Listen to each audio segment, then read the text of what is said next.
Divorce के बावजूद बच्चों की खातिर अपने शोहर के घर पर रहती रही हैं। कहता आप मेरे बच्चे मुझे दे दो, तुम चली जाओ। मेरे पास निकाह में जो भी सामान था मेरे, उसने मुझसे सब कुछ ले लिया। मुझे धक्के दे के घर से बाहर निकाल दिया। आपकी डिवोर्स कब हुई थी?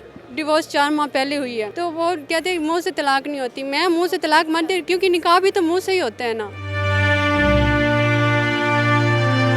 वैसे कोई तल्लुक नहीं था, बस बच्चों के साथ था। कत्ल की धमकी मिल गई, अगर आपने कोई केस किया, कोई वकील हायर किया तो हम आपको जान से मार देंगे। कत्ल की धमकियाँ मिल रही हैं। अस्सलाम वालेकुम जी, नियो डिजिटल के साथ मैं हूँ रूबा अरूज। नाज़रीन, आसमान टूटा ना ज़मीन फटी। मेरे साथ जो खातून मौजूद हैं ये इतने जुल्म सहती रही हैं कि अपनी डिवोर्स के बावजूद बच्चों की खातिर अपने शोहर के घर पर रहती रही हैं। किस तरह से इन्होंने पसंद की शादी की, 2 बच्चे इनके, लेकिन फिर शोहर का दिल किसी और पर आ गया, इनको तलाक दे दी। ये बच्चों की खातिर तलाक के बावजूद अपने शोहर के साथ रहती रहीं और फिर इन्हें मार पीट कर घर से बाहर निकाल दिया गया। इन्हें इनके लॉयर ने और इस टीम ने जो है वो दाता दरबार के एरिया से रेस्क्यू किया है। ये अदालत में मौजूद हैं, अपने बच्चों को वापस हासिल करना चाहती हैं। मज़ीद कहानी इन्हीं से जान लेते हैं। अस्सलाम वालेकुम। जी वालेकुम सलाम। मेरा नाम क्या है? मेरा नाम खतीजा बीबी। खदीजा, मुझे बताएं कि पसंद की शादी की थी, जी 2 बच्चे हुए, हाँ जी। फिर क्या हुआ ऐसा कि आपको घर छोड़ना पड़ा, डिवोर्स हो गई, फिर उसी शोहर के साथ रहना पड़ा?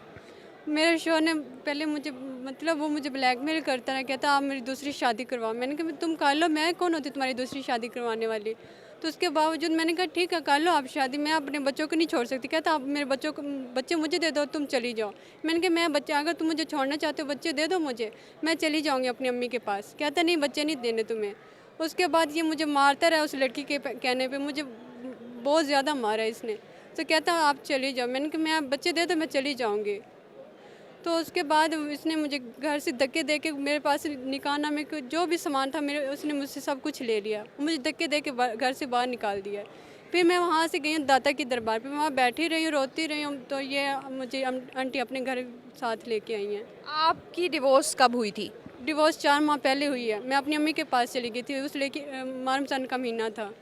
तो इसने मुझे तलाक दे दी थी, मुँह से, कागज़ नहीं दिए। अम्मी ने क्या कहा कि वापस चली जाओ? मेरी अम्मी कहती है अपना घर बचा लो, घर वापस चली जाओ। बच्चे हैं, बच्चे कहाँ जाएंगे? अगर वो ले क्या कौन देगा सारा? तलाक के बावजूद कैसे घर बचा लो? तो वो कहते हैं मुंह से तलाक नहीं होती। मैं मुंह से तलाक मानती, क्योंकि निकाह भी तो मुंह से ही होता है ना। तो वो कहते हैं मुंह से तलाक नहीं होती। तो इस वजह से मैं अपने घर वालों के, अपने सब बड़ों का कहना मान के मैं फिर भी आ गई। मैंने कहा कुछ नहीं हो, अली नहीं बुलाता था मुझे। फिर तलाक के बाद भी आप अपने शोहर के साथ बाकायदा बीवी के तौर पर रहती रही हैं? हाँ जी रहती रही हूँ। तो वो मुझे वैसे कोई तल्लुक नहीं था, बस बच्चों के साथ था। वो मुझे कभी बुलाया नहीं। जब से उसने मुझे डिवोर्स दिया ना, वो मुझे बुलाता नहीं था, क्योंकि उसके किसी और लड़की के साथ रिलेशन था। तो मुझ में तो ऐसा कुछ नहीं है ना, अब सब कुछ उसमें ही था। तो इस वजह से वो मुझे कोई बुलाता नहीं था। अब आप क्या चाह रही हैं? अब मैं चाहती हूँ कि मेरे बच्चे बस मुझे मिल जाएं, बस, और मुझे कुछ नहीं चाहिए। आपके बच्चों को कौन देखेगा, संभालेगा? आपको सपोर्ट करने वाला कोई है?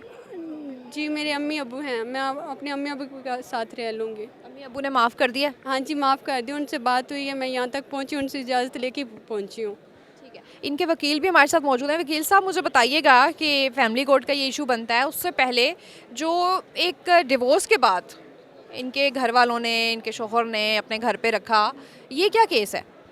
ये तो वैसे 420 का केस बनता है, पर वो भी हम केस करेंगे। पहले तो हम बच्चों को ही रिकवर कराएंगे। जस्टिस अमजद रफ़ीक के पास केस चल रहा है, तो उस पर SHO को नोटिस हो गया करंट टाउन को।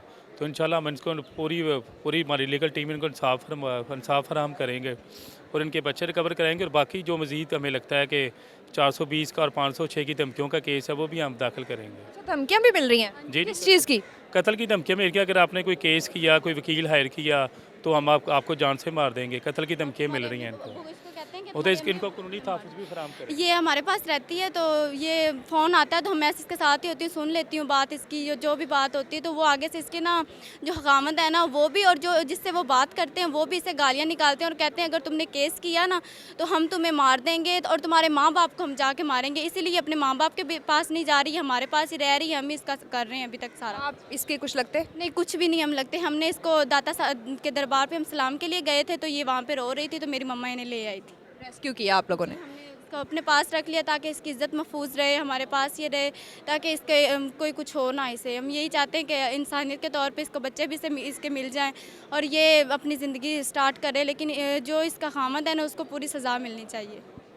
ये जी स्टोरी है, एक तो कत्ल की धमकियाँ, तलाक देने के बावजूद अपने घर पे रखना, बच्चों को छीन लेना, मुतअद्दिद मुकदमात बनते हैं और ये निहत्ती खातून जो है वो अदालत तक पहुंची है। एंड आई होप कि इस सिस्टम में जो कि बहुत से लोग इंसाफ के मुंतज़िर हैं, इन्हें शायद इंसाफ मिल सके।